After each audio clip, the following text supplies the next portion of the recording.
आप सभी का मेरे चैनल में स्वागत है। उम्मीद करती हूँ आप सब बहुत अच्छे होंगे। आज की कहानी है दिल्ली का ट्रिपल मर्डर केस। दक्षिण दिल्ली की नीम सराय इलाके में एक ऐसा मामला सामने आया जिसे पूरे देश को झकझोर कर रख दिया है। एक हंसते खेलते परिवार की दीवारों के पीछे एक ऐसा दर्दनाक सच उजागर हुआ जिसे न केवल रिश्तों की जटिलता को सामने लाया बल्कि यह भी दिखाया कि कैसे अंदरूनी तनाव और भावनात्मक असंतुलन हिंसा का रूप ले सकती है।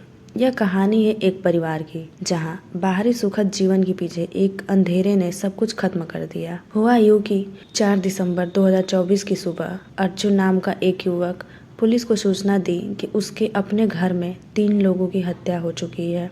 अर्जुन के अनुसार वह सुबह की सैर से लौटा और घर का नजारा देखकर सन्न रह गया। उसके माता पिता और बहन खून से लथपथ मिले। मृतकों की पहचान में राजेश कुमार, जिनकी उम्र 51 वर्ष है, वो रिटायर्ड आर्मी अफसर, एक अनुशासित और जिम्मेदार व्यक्ति थे। कोमल, 86 साल उम्र, एक गृहिणी जो परिवार की देखभाल में हमेशा तत्पर रहती थी। कविता, उम्र 23 साल, परिवार की इकलौती बेटी और कॉलेज छात्रा जो पढ़ाई में बेहद होनहार थी। पुलिस ने जांच शुरू की। घर में जबरन घुसने के कोई निशान नहीं थे, जिससे यह स्पष्ट हुआ कि हत्या किसी करीबी ने ही की है। अर्जुन के बयानों में विरोधाभास मिलने के बाद पुलिस ने उसे सख्ती से पूछताछ की।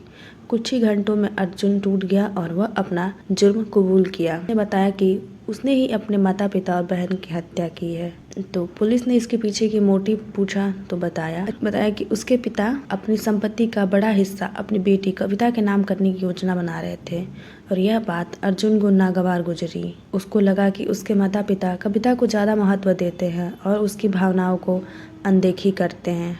उसने इसे अपनी असफलताओं, परिवार के साथ खराब रिश्तों को जिम्मेदार ठहराया। हत्या की रात अर्जुन ने अपने गुस्से पर काबू नहीं रख पाया। उसने अपने पिता, माता और बहन पर सोते समय हमला किया। क्योंकि उसके पापा 5 बजे उठ जाते और बहन लेट नाइट पढ़ती थी, इसलिए उसने सुबह के 4:30 का प्लान बनाया। उसने एक धारदार हथियार से पहले अपने पिता पर वार किया। माँ ने विरोध करने की कोशिश की, लेकिन अर्जुन ने उन्हें भी मार डाला। बहन कविता की हत्या सबसे अंत में की गई। यह मामला केवल एक अपराध की कहानी नहीं है, यह हमारे समाज में परिवार के भीतर बातचीत की कमी और भावनात्मक तनाव को दर्शाता है। अगर अर्जुन को अपने माता पिता से जुड़ाव महसूस होता और उसे अपने मन की बात कहने का मौका मिलता तो शायद यह दिन कभी नहीं आता। नीम सराय का यह ट्रिपल मर्डर केस कानून व्यवस्था का मामला नहीं है, बल्कि यह एक सामाजिक चेतावनी है।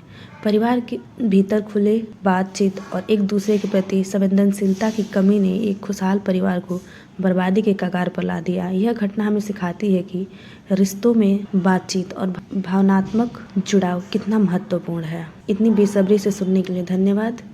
अगर आपको ऐसे ही मर्डर मिस्ट्री कहानी सुननी है तो हमारे चैनल को सब्सक्राइब जरूर करें।